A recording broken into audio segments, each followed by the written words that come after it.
Nah, surat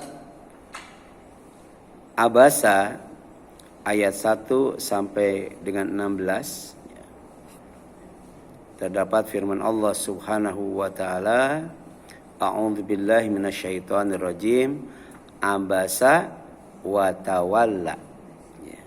Dia Muhammad Rasulullah SAW berwajah masam dan berpaling.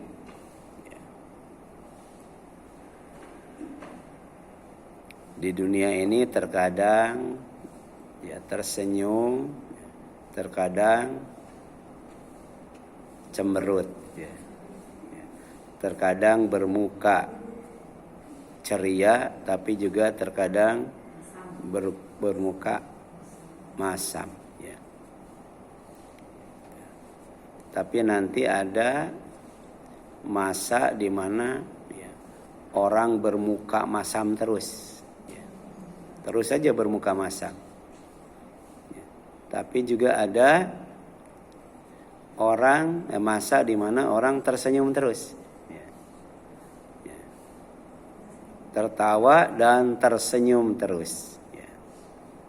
Yaitu nanti hari kiamat. Hari kiamat itu hari di mana orang bermuka masam terus. Tapi juga hari kiamat adalah hari di mana orang tersenyum, tertawa, gembira terus. Bermuka masam itu tanda tidak suka tidak senang dengan kehadiran seseorang atau melihat seseorang. Kemudian di sini jelaskan doharo ataghayyur wal abus fi wajhi Rasul sallallahu alaihi wasallam. Jadi pernah nampak berubah masam pada wajah Rasul. Tiba-tiba wajahnya tuh berubah masam. Kemudian wa'aradan dia berpaling. Li anal a'ma Abdallah bin Ummi Maktum ja'ahu mustarsyidan. Dia berpaling karena kedatangan seorang buta yang bernama siapa? Abdullah bin Ummi Maktum yang datang kepadanya minta nasihat, minta petunjuk, minta bimbingan. Maksudnya mau belajar, mau menuntut ilmu, mau hadir di majelis Rasulullah itu untuk menuntut ilmu. Karena majelis Rasulullah itu pertama adalah majelis tilawah. Majelis di mana Al-Quran dibacakan. Jadi para sahabat ketika Al-Quran dibacakan Rasulullah, ada yang menghafal, ada juga yang menulis. Yang menghafal yang tidak bisa menulis. Tapi ada juga yang menulisnya. Itu namanya majelis apa? Majelis tilawah. Ada para sahabat sengaja datang untuk mendengarkan tilawah Al-Quran Rasulullah. Yang kedua majelis Rasul itu adalah majelis tazkiyah.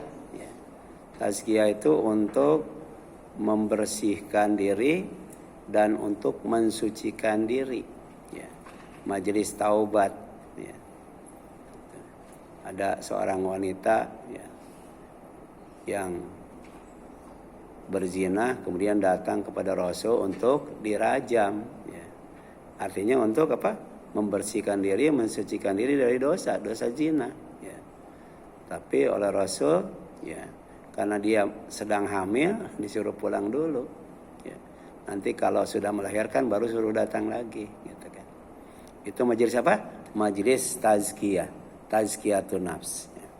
Dan majelis Rasul juga adalah majelis taklim. Jadi Rasul mengajarkan ilmu, baik ilmu Al-Quran maupun ilmu-ilmu yang baru, yang para sahabat belum tahu tentang ilmu itu. Dan itu adalah tugas Rasulullah. Tugas Rasulullah itu 3. Pertama tilawah, yang kedua tazkiyah, dan yang ketiga adalah taklim. Makanya kalau kita mau taklim, Pertama tilawah dulu, baca dulu tuh. Ya, baca dulu.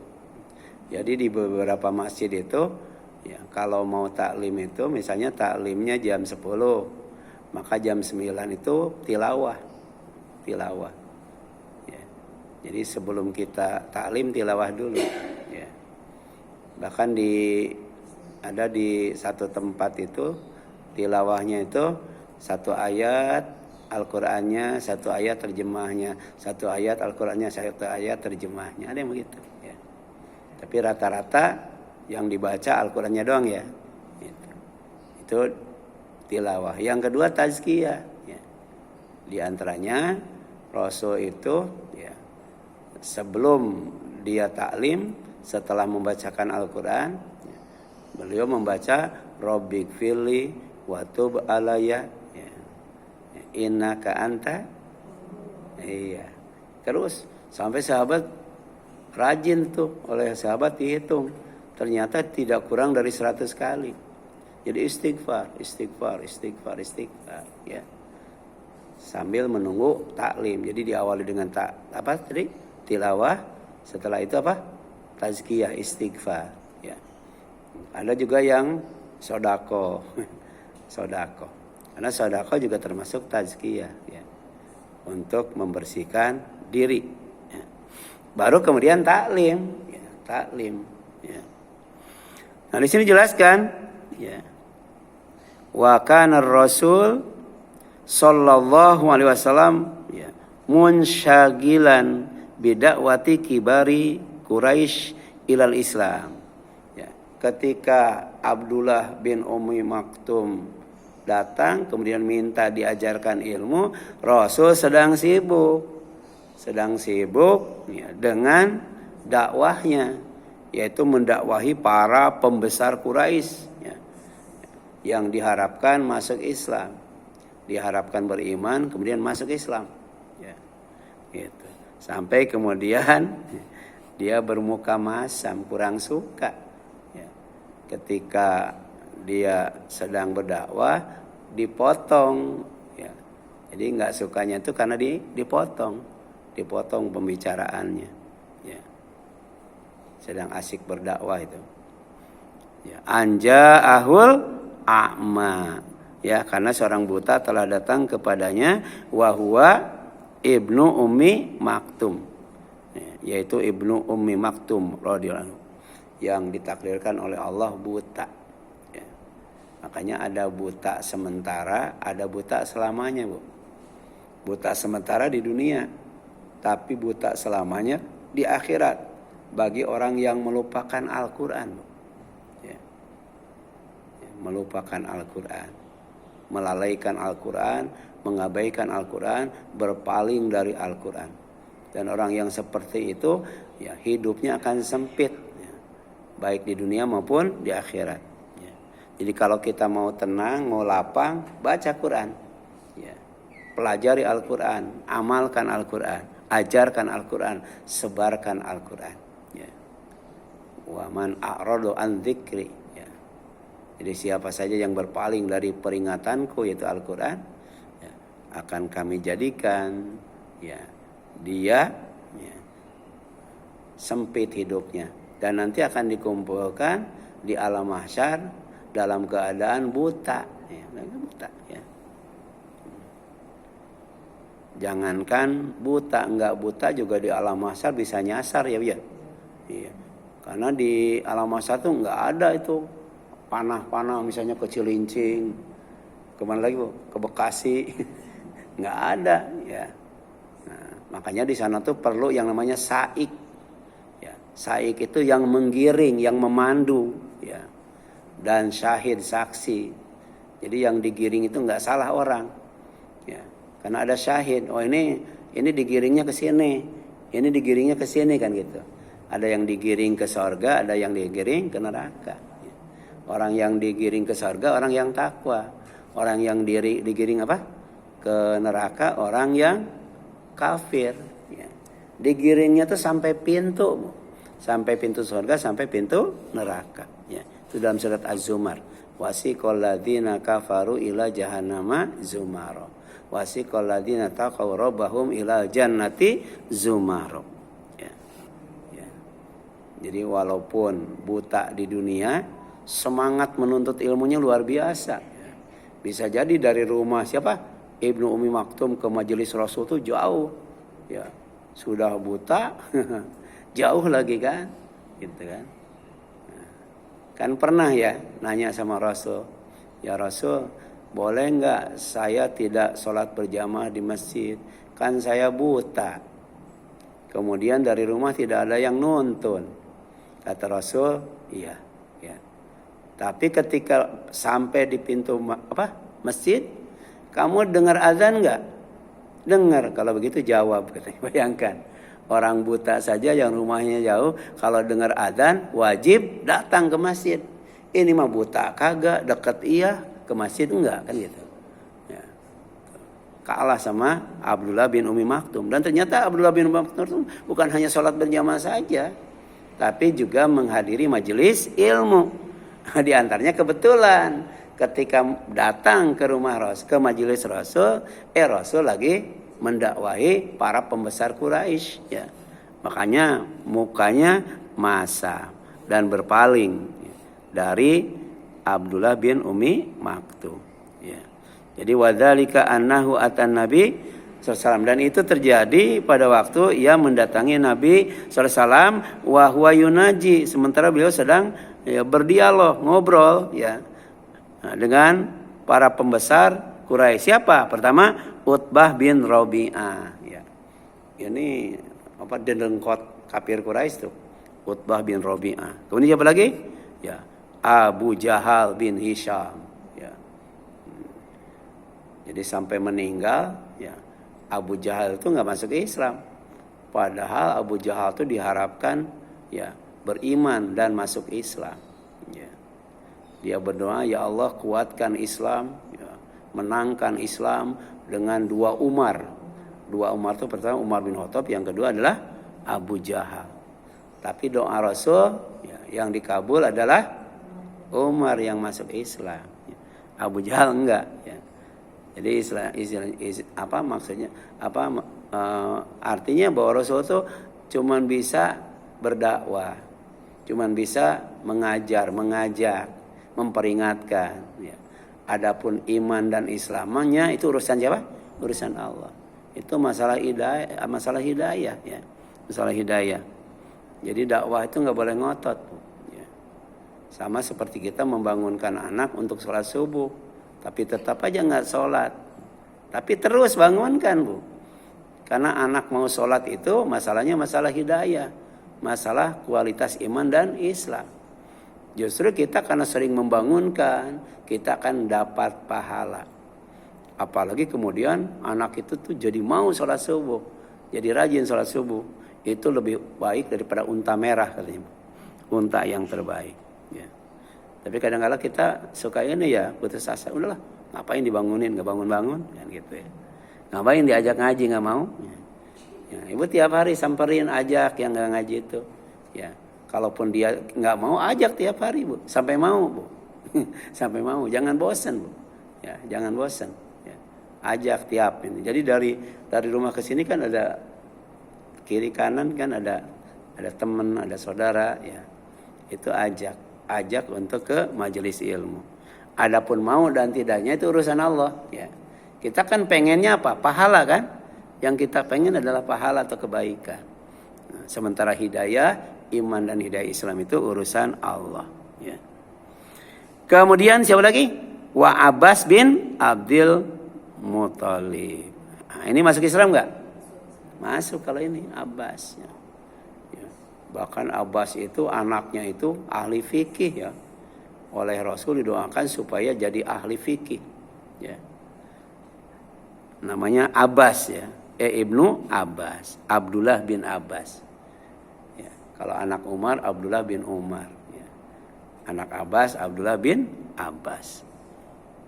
Anak Mas'ud, Abdullah bin Mas'ud. Ya. Abdullah semua, karena Abdullah itu nama yang paling dicintai, ya, oleh Allah. Kemudian wa Ubayyan, Ubay. Ya. Ada orang namanya Ubay. Ya. Kemudian siapa? Wa Umayyah bin Khalaf. Umayyah bin Khalaf. Ya.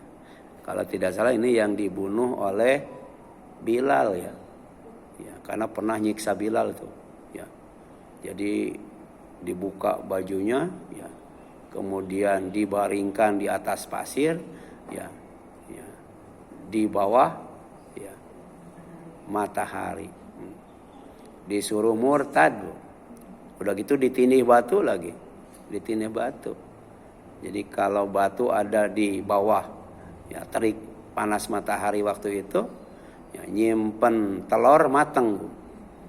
Ini nggak pakai baju, di atas pasir, kemudian ditindih batu, ya, supaya murtad. Ya. Tapi kemudian yang keluar adalah Allah, Allah, Allah. Ya. Kemudian wa yad'uhum ilallahi ta'ala wa yarju islamahum. Ya, beliau yaitu Nabi Muhammad SAW mengajak mereka, ya, beribadah kepada Allah dan mengharapkan, ya, keislaman mereka. Karena mereka tidak menyembah Allah, menyembah Lata, apa lagi? Uzza, terus Manat, Hubal, apa lagi itu ya? Itu dan ratusan berhala yang lainnya, ya. Jadi dari mulai di dalam Ka'bah, ya, di luar Ka'bah, ya, sampai di rumah-rumah itu, ya, mereka punya Tuhan itu, punya Tuhan. Sampai ada yang diisengin itu oleh seorang pemuda, ya, Tuhannya diceburin ke got. Pas bangun, mana Tuhan saya, katanya. Ternyata ada di got.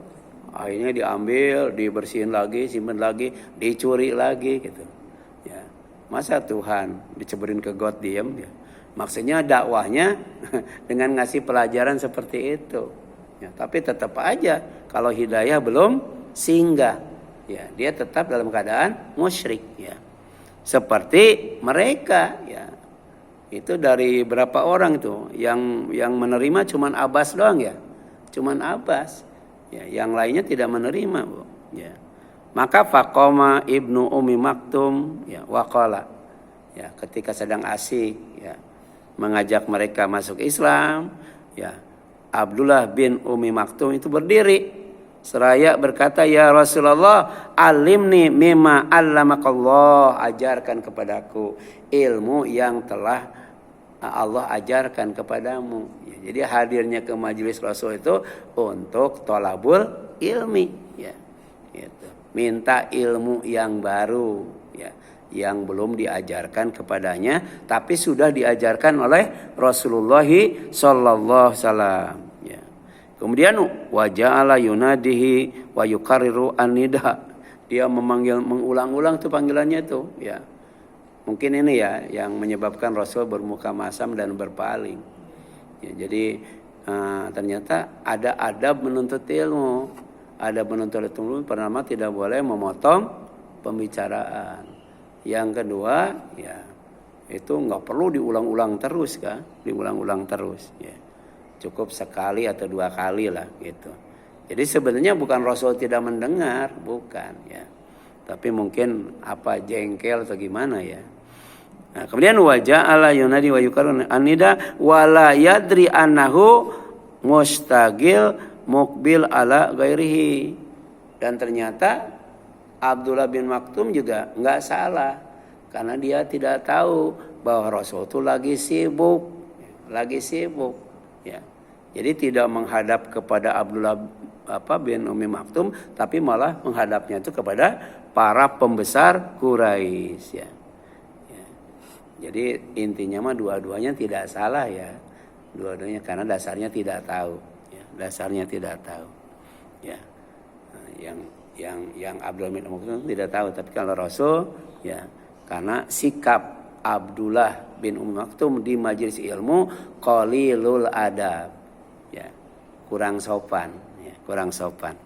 Hatta dhaharatil karahiyah fi wajhi Rasulullah, ya, liqat'ihi kalamahu, ya, sampai kemudian nampak, ya, wajah masam di muka Rasulullah SAW, ya, karena Abdullah bin Ummi Maktum memotong pembicaraan Rasulullah, ya. Kemudian waqala fi nafsihi, ya. Ya. Dan Rasulullah kemudian berkata dalam dirinya, ya, kenapa sampai kemudian bermuka masam terus berpaling dari Abdullah bin Maktum, ya. Yaqulu haula'i, ya, asonadid, ya. Jadi para pembesar itu, ya, khawatir berkata kalau Rasul menghadap ke Abdullah bin Maktum, ya, innama atba'uhu, ya, al-umyan wasafila wal abid, ya. Jadi gagal mengislamkan para pembesar itu karena menurut Rasul dalam hatinya jangan-jangan, ya, mereka itu berkata, ya, tidak diucapkan, itu hanya perkiraan Rasul saja. Mereka berkata bahwa pengikut Rasulullah itu, ya, pertama orang buta, yang kedua orang rendahan, dan yang ketiga budak dan hamba sahaya, gitu kan. Ya. Jadi ini takut jadi penghalang, ya, dakwah Rasul kepada mereka. Ya, jadi khawatir mereka itu menganggap bahwa pengikut Rasul itu ternyata orang buta, pengikut Rasul itu ternyata orang rendahan, kelas bawah. Nah, kemudian pengikut Rasul itu adalah apa tadi? Budak atau hamba sahaya. Oleh karena itu fa'abasa Rasulullah wa aradu anhu. Rasul bermuka masam, berpaling dari Abdullah bin Ubay, wa aqbala alal qaumil alladzina yukallimuhum. Kemudian dia menghadap, ya, orang-orang yang sedang diajak bicara. Ini luar biasa, ya. Ya. Kemudian fa'anzalallahu ta'ala hadhil ayat, ya, oleh karena itu Allah turunkan ayat ini dalam bentuk, ya, teguran, mengingatkan Rasul kalau dakwah itu jangan seperti itu, ya. Ya, jadi kalau kita lagi ceramah jangan ke depan terus, kan, ya, ke kiri, ke kanan, ya. Tapi ada juga yang dengar di belakang, gimana, Bu? Ya, kan ada kan kalau jamaahnya banyak kan, biasanya yang di belakang penceramah itu para pejabat, ya, para pejabat kan. Kemudian ini di depan baru masyarakat biasa, ya. Gitu. Nah ini, Bu, ya. Kemudian fakana Rasulullah sallallahu alaihi wasallam ba'da dzalika, ya, yukrimuhu. Setelah diingatkan oleh Allah, setelah ditegur oleh Allah, Rasul tidak mengulangi lagi, ya, dakwahnya seperti itu, ya. Kemudian dia memuliakan siapa? Abdullah bin Ummi Maktum, ya. Itu dimuliakan dengan kalau dia nanya wajah Rasul, badan Rasul itu menghadap dia. Itulah bentuk penghormatan. Makanya akhlak Rasulullah ketika dipanggil orang, ya, yang berpaling itu bukan wajahnya doang, tapi badannya, ya. Kalau dipanggil tuh, kalau kita kadang-kala wajahnya doang, ya, ya. Ada apa? Kan itu nggak boleh itu. Ada apa? Itu kurang sopan. Harusnya apa? Dipalingkan, ya. Berikut apanya? Berikut badannya, Bu. Ya. Itu bentuk ikram, ya. Ikram itu bentuk memuliakan orang, ya, ketika dia ngajak ngobrol kepada kita, ya, ya. Tapi sekarang rata-rata, ya, diajak ngobrol malah matanya kemana, Bu? Ke HP, Bu. Nah itu sebenarnya bukan ikram itu. Ikram itu menghadapkan wajah ke orang itu, Bu. Ikram, ya. Kecuali kalau seperti ngaji kita kan, materinya di HP, ya. Materi di HP. Kecuali kalau materinya di di proyektor kan, di layar proyektor. Jadi fokusnya ke materi yang ada di HP, ya. Gitu. Nah, kemudian yang selanjutnya wa idza ra'ahu qala, dan setiap kali Rasulullah melihat siapa? Abdullah bin Ummi Maktum, dia berkata, ini bentuk ikram juga, ya. Apa itu? Marhaban bima atabani fihi Rabbi. Selamat datang orang yang Allah menegurku karenanya, kan gitu. Jadi selamat datang bagi orang yang aku ditegur itu karenanya. Ini bentuk pengagungan juga. Jadi ada takrim, ya, ada ta'zim, ya. Ya, ada ihtiram. Ya, kalau ihtiram berarti menghormati, ya, mengasihi, menyayangi. Kalau tadi apa? ikram memuliakan. Ada satu lagi ta'zim. Ta'zim itu ya mengagungkan, ya. Membesarkan, ya. Kemudian an Aisyah qalat, ya, dari Aisyah dia berkata, unzilat, telah diturunkan Abasa wa Tawalla, surat Abasa fi ibni Ummi Maktum al-A'ma, ya.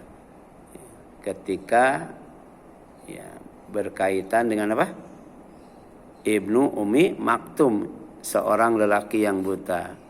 Ya, ata ila Nabi, yang datang kepada Nabi, faja'ala yakul, kemudian dia berkata, ya Rasulullah arsyidni, ya, wahai Rasulullah bimbinglah aku. Jadi pertama minta diajarkan ilmu, yang kedua minta dibimbing, ya. Bagaimana caranya mengamalkan ilmu itu, ya. Kemudian yang selanjutnya, wa inda Rasulillahi sallallahu alaihi wasallam rijalun min udhama'i al-musyrikin. Ya, pada waktu itu di majelis Rasul ada beberapa orang laki-laki, ya, yang termasuk para pembesar kaum musyrikin. Ya. Fajalan Nabi yu'ridu anhu, ya, kemudian wa yuqbilu alal akhirin. Ya. Rasul berpaling dari Abdullah bin Maktum, kemudian dia menghadap para pembesar Quraisy. Hadis riwayat Hakim. Ini sababun nuzulnya, Bu. Ya, jadi sebab diturunkannya surat apa? Surat Abasa wa Tawalla itu, ya, itu berkaitan dengan Abdullah bin Maktum yang mendatangi Rasulullah, minta diajarkan ilmu, minta dibimbing mengamalkan ilmu. Tapi waktu itu Rasul sedang berhadapan dengan apa? Para pembesar Quraisy. Ya. Makanya Rasul, ya, bermuka masam, kemudian memalingkan dirinya dari Abdullah bin Maktum dan menghadap para pembesar Quraisy. Ya. Wa may yudrika la'allahu yazzakka, dan tahukah kamu Muhammad, barangkali dia ingin menyucikan dirinya dari dosa. Nah, itu kan tadi majelis Rasul itu majelis tilawah, majelis Al-Qur'an, ya, majelis apa lagi sih? Tazkiyah, majelis taubat, dan juga majelis ilmu, ya. Jadi Abdullah bin Mas'ud itu bisa jadi dia datang untuk mensucikan diri dari dosa dan kesalahan. Au yadzakaru fatan fa'udzikra, ya. Atau dia ingin mendapatkan pengajaran, ya, belajar yang memberi manfaat kepadanya. Ya. Kenapa? Karena ilmu itu tidak mungkin didapat kalau tidak belajar, ya. Innamal ilmu bita'allum. Ilmu itu hanya didapat dengan belajar, ya. Tapi ilmu itu tidak bisa diamalkan, ya, tidak bisa difahami kalau hanya sekedar otodidak. Harus ada irsyad, ya. Ada bimbingan dari siapa? Dari mursyid. Waktu itu mursyidnya itu adalah Rasulullah Sallallahu Alaihi Wasallam, ya. Dan ternyata belajar itu banyak manfaatnya. Di antaranya bisa menambah ilmu, menambah pengalaman, ya, dan menambah pemahaman. Dua tujuan utama Abdullah bin Ummi Maktum mendatangi majelis Rasulullah SAW adalah satu, untuk membersihkan dan mensucikan dirinya dari dosa, namanya tazkiyatun nafs, ya. Yang kedua untuk menuntut ilmu, thalabul ilmu atau belajar, ta'alum, ya. Kemudian amma manistagna, ya. Adapun orang yang merasa dirinya serba cukup, yaitu para pembesar-pembesar Quraisy, yaitu Utbah bin Rabi'ah, Abu Jahal bin Hisam, Abbas bin Abdul Muthalib, Ubay dan Umayyah bin Khalaf, ya. Kemudian fa anta lahu tasadda, maka engkau Muhammad, ya, terhadap mereka memberi perhatian lebih, ya. Jadi Abdullah bin Ubay tidak diperhatikan, tidak dipedulikan. Yang diperhatikan lebih itu adalah para pembesar Quraisy. Wa ma 'alaika alla yazakka, padahal tidak ada celah atasmu kalau dia tidak menyucikan diri atau beriman. Ya. Jadi kalau kita mendakwahi orang, tapi orang itu tidak menyambut dakwah kita, itu bukan perbuatan tercela, ya. Jadi tiap hari, ya, kita ngingetin orang agar tidak misalnya gibah dan sebagainya, tapi tetap aja gibah, ya. Itu bukan perbuatan tercela, itu perbuatan terpuji. Kenapa?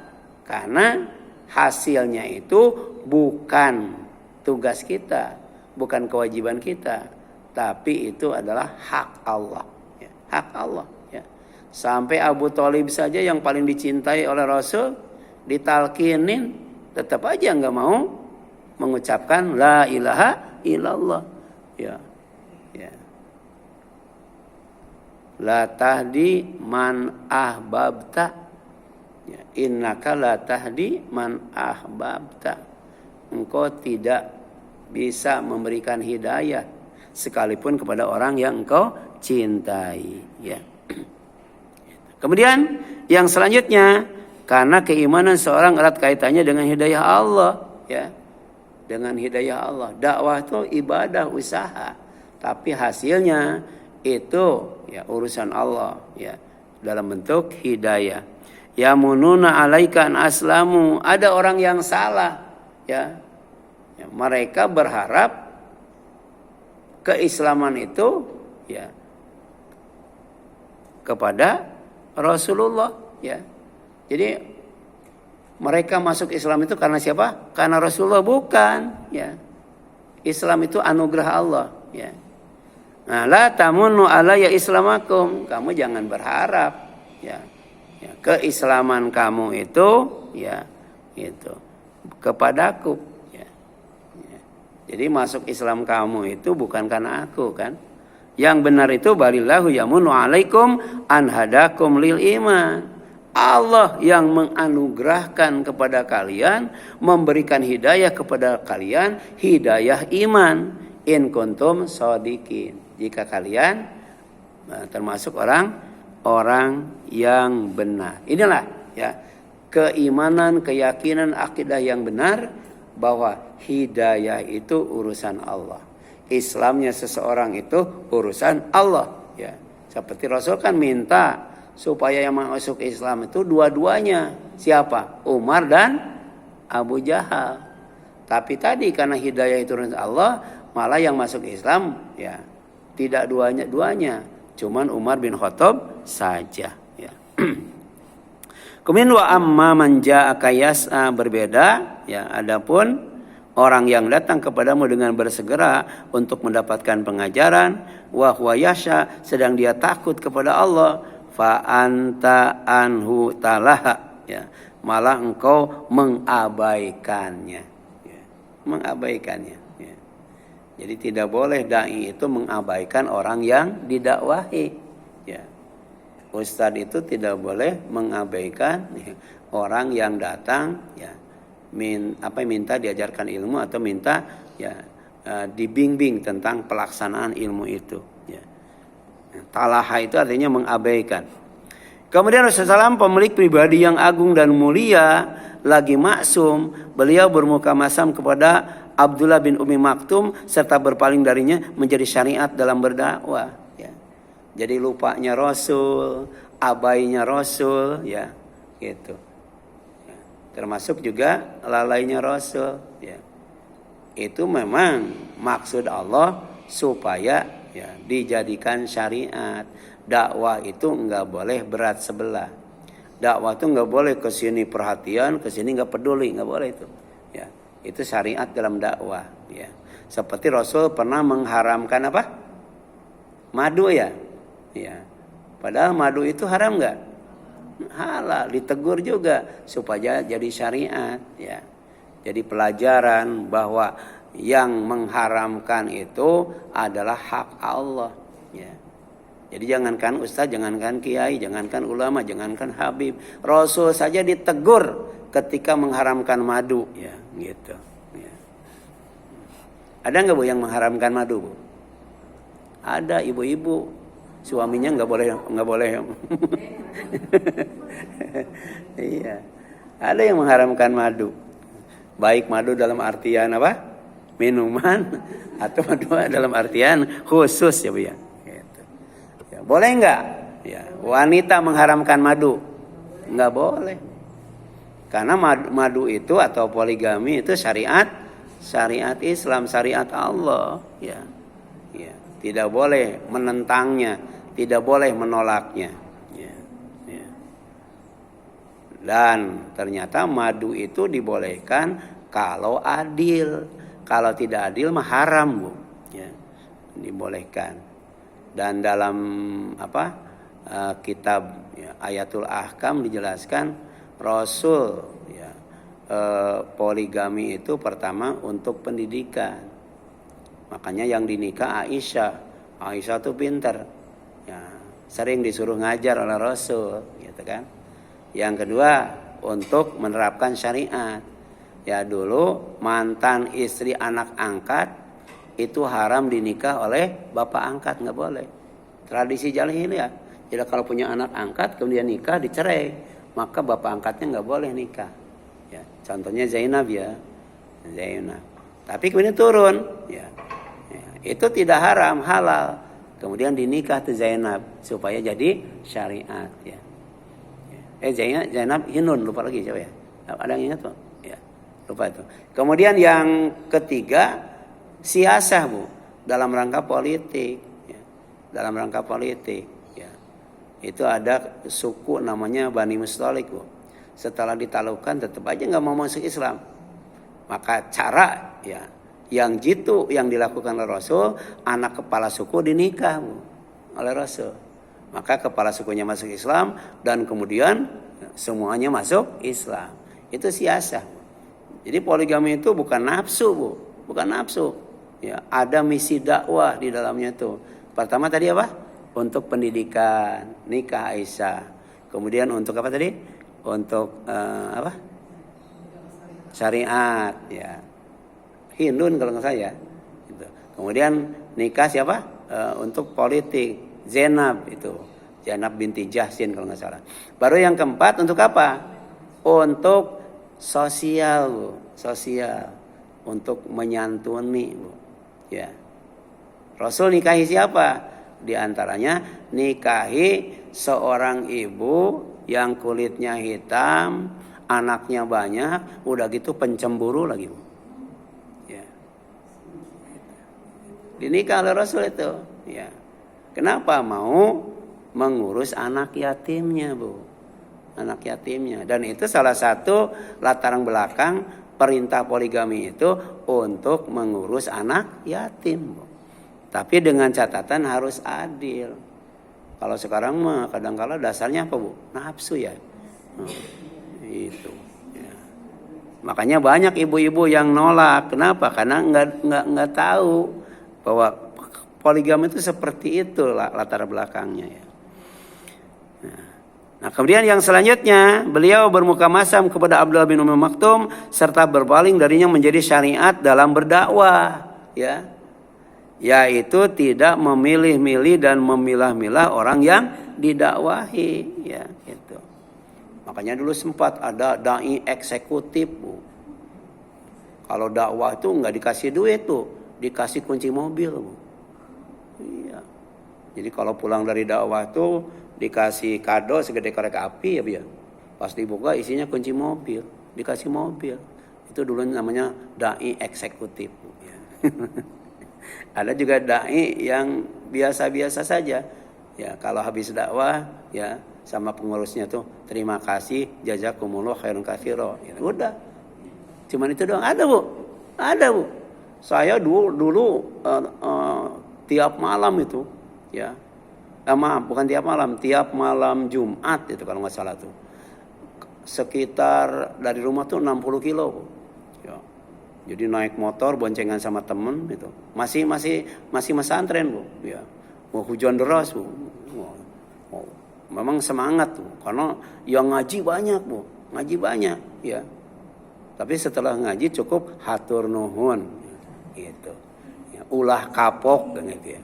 Gitu. Hatur nuhun ulah kapok. Dalam hati ngeledek ya. Ya, ada, Bu, seperti itu. Yang lebih parah lagi siapa? Rasulullah, Bu. Rasulullah tuh ya dakwahnya itu bukan dikasih duit, dikasih kunci mobil, tidak diucapkan jazakumullah khairan katsira syukron, enggak, Bu. Ditimpukin dengan batu, Bu. Ya, itu Rasulullah ya. Dan itu jadi syariat, jadi pelajaran, ya. Karena dakwah itu ada sambutan, ada sambitan, Bu. Ibu mending disambut, mending disambit, ya. Rasul disambit dengan batu, Bu. Ya. Saya kadang-kala kalau mau ngisi pengajian itu kan dijemput. Pernah dijemput pakai baby band, Bu. Walaupun nggak punya, alhamdulillah naik baby band, ya, gitu. Ya. Tapi kadang-kala disuruh naik taksi, nyasar, udah turun ada di taksi nyasar, masih jauh, akhirnya naik sepeda ontel. Pas nyampe diketawain, masa usah naik sepeda ontel, padahal nyasar kelewat, ya. Jadi pengalaman dakwah itu macam-macam. Ya. Saya pernah ditugaskan oleh ustadz terkenal, ya Bu ya, ke sebuah masjid untuk ngisi khutbah Jumat. Pas nyampe di masjid, itu khotibnya tuh Amin Rais, Hidayah Nur Wahid, pokoknya dai kondang aja, ya, gitu. Sementara saya datang menghadap pengurus, saya menggantikan, ya, khotib yang berhalangan. Itu dari mulai datang sampai terakhir nggak ditanya, Bu, nggak ditanya, ya, nggak ditanya. Malah yang naik orang lain, Bu, yang naik, ya. Nah seperti itu, Bu, ya. Itu saya juga disuruh ngisi khutbah ceramah subuh. Saya berangkat 3:30, pas nyampe ke sana sholat subuh. Setelah sholat subuh bubaran, Bu, nggak ada pengajian. Ternyata pengurusnya rumahnya jauh-jauh, Bu. Jadi nggak ada pengurusnya, Bu. Kan biasanya harus ada pengumumannya. Ini enggak. Jadi disuruh ngisi tabligh akbar, tapi pengurusnya nggak ada, Bu. Ya. Nah itu.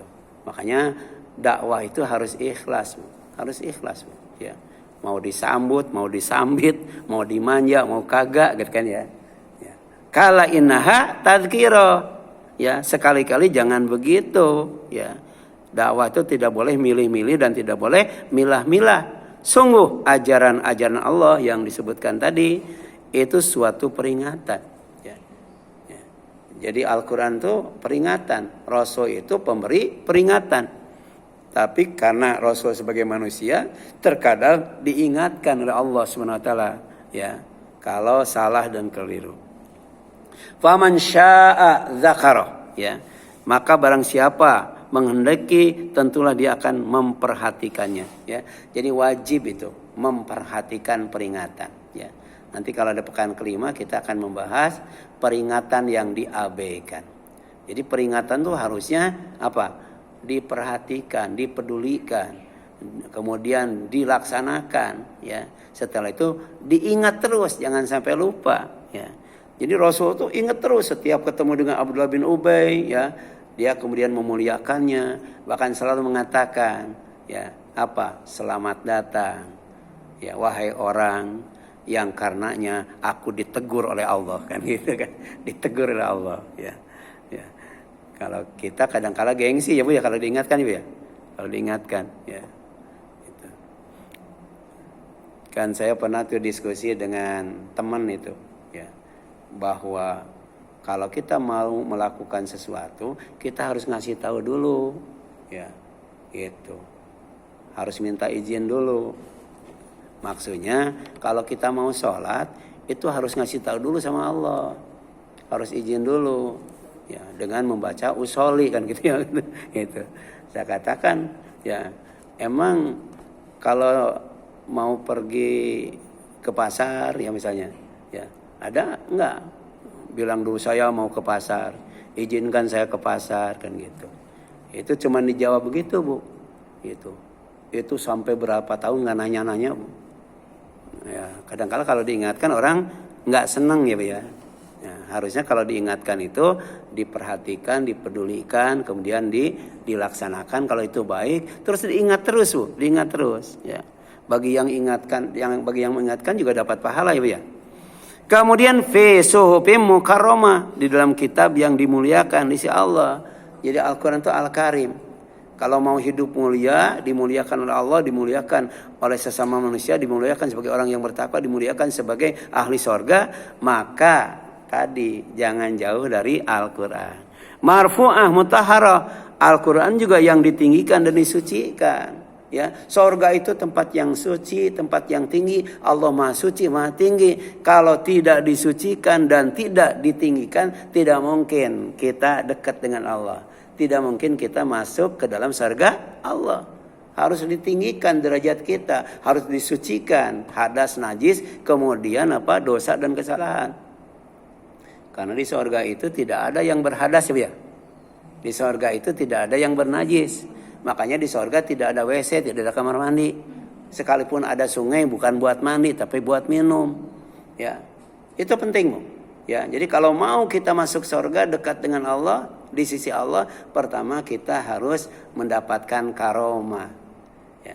Kita harus dalam keadaan suci, dalam keadaan bersih, dalam keadaan tinggi. Ya, karena kita akan menuju Allah yang Maha Suci, Maha Tinggi, ya, dan yang punya surga yang suci dan tinggi. Ya. Jadi ke surga itu bukan maju ke depan, Bu. Ya, Ibu ke surga itu bukan maju ke depan. Ya. Kalau maju ke depan, akhirnya kemana, Bu? Kalau kita maju terus ke depan, kemana akhirnya? Ya. Ke surga itu naik ke atas, Bu. Naik ke atas. Surga itu ada di atas. Makanya Nabi Adam disuruh turun. Kalau turun dari atas ke bawah, nah, atau dari atas ke bawah kan? Dari tempat yang mulia, yang tinggi ke tempat yang hina dan rendah, yaitu bumi. Dan kita kalau mau balik lagi ke surga harus naik. Ya, sampai kiamat orang nggak bisa itu bikin kendaraan yang bisa sampai ke surga. Ya, Allah ngasih kendaraannya, Bu. Kendaraannya itu ada 3, Bu. Kalau kita mau naik ke surga, mau balik ke surga. Ibu mau balik ke surga nggak, Bu? Nah, kendaraannya ada 3, Bu. Ya. Yang pertama apa? Iman, Bu. Tanpa iman tidak mungkin kita masuk surga. Tidak mungkin kita dekat dengan Allah. Yang kedua apa? Ilmu, Bu. Ilmu. Ya. Ini kan kita sedang berusaha agar kita bisa naik gitu. Ya, naik ke atas menuju Allah dan surganya. Dan yang ketiga apa? Amal, Bu. Amal. Ya. Itu. Kemudian BID saforoh, di tangan para utusan yaitu malaikat. Ya. Malaikat. Ya. Kemudian kiramim baroroh, yang mulia lagi berbakti. Ya. Nah, artinya apa, Bu? Ya. Ternyata ya bahwa ya surga tempat orang yang dimuliakan dengan Al-Quran yang mulia dari Allah yang mulia, dibawa oleh malaikat yang mulia juga. Di aidi safara kiramim baroroh. Ya. Jadi ada malaikat yang terus aja, Bu, naik turun ya, dari langit ke bumi, dari bumi ke langit. Di antaranya malaikat Jibril selama kurang lebih 23 tahun ya. Ya. Nah, itu dia bolak-balik dari langit ke bumi untuk menyampaikan wahyu. Dari Allah kemudian pada malam Lailatul Qadar ya ke bumi. Ke Baitul Izzah ya. Baru bolak-balik itu. Itu namanya safaro. Kemudian kiramim baroroh, mulia juga, mulia, dan juga dia baik berbakti. Itu sifat malaikat Jibril ya. Nah, jadi di antara kandungan Al-Qur'an adalah peringatan yang harus diingat, diperhatikan dan diikuti, tidak boleh dilupakan, dilalaikan dan diabaikan. Sebagai firman Allah yang Maha Suci, Maha Tinggi dan Maha Mulia, Al-Qur'an adalah kitab yang dimuliakan, mukarramah. Ya, kitab yang ditinggikan, marfu'ah, dan kitab yang disucikan, mutahharah. Dan karena kemuliaannya, ketinggiannya dan kesucian, Al-Quran dibawa dan disampaikan oleh malaikat Jibril, pemilik 8 sifat terpuji. Bukan 7 ya, 8 sifat terpuji. Ya, kenapa Al-Quran itu dibawa oleh Jibril? Karena Jibril itu pemilik berapa? 8 sifat terpuji. Pertama, syadidul quwa, sangat kuat itu. Ya, sangat kuat fisiknya, kuat daya ingatnya, Bu. Dzu mirrah, sangat cerdas, Bu. Ya. Allamahu syadidul quwa, itu dalilnya. Dzu miratin pastawa. Kemudian yang ketiga, safaroh, sangat cepat, sangat gesit, sangat cekatan, Bu. Makanya ketika Isra Mi'raj yang ditugaskan mendampingi Rasul dengan berkendaraan buruk itu bukan malaikat yang lain, tapi malaikat apa? Jibril. Sayapnya ada berapa kan, Ibu? Jadi terbangnya cepat, kemudian terbangnya tinggi, ya makanya mendampingi Rasul naik buruk, ya. Karena buruk itu sangat cepat sekali, Bu. Kemudian bi aidi safaroh, di tangannya sangat mulia ya, baroroh, kirim baroroh. Kemudian lagi berbakti ya. Kemudian ruhul amin, apa? Sangat amanah ya. Kemudian ya, ruhul kudus. Apa ruhul kudus? Nah, sangat suci. Kemudian muto sama amin. Di alam malaikat, Jibril itu termasuk yang ditaati. Berarti pengaruhnya luar biasa. Jadi pemimpin malaikat itu siapa? Jibril. Rajanya malaikat itu Jibril. Makanya dia apa? Mendampingi terus ya, dalam rangka memuliakan, mengagungkan, menghormati Nabi Muhammad dari mulai apa? Mana Bu? Dari mulai Mekah ke mana? Ke Masjidil Aqsa ya, Palestina ya. Kemudian sampai naik ke Sidratul Muntaha. Terus ya didampingi oleh Jibril. Itulah makna ya, kenapa kita tidak boleh ya melalaikan, melupakan dan kemudian mengabaikan peringatan Allah. Ya, baik langsung dari Allah ya. Langsung dari Allah mungkin kita dikasih musibah dan sebagainya ya. Atau langsung dari Rasulullah lewat hadisnya ya. Kemudian atau ya bisa jadi lewat Al-Qur'an ya, lewat Al-Qur'an. Itu barangkali silakan ada yang tanyakan sampai sini.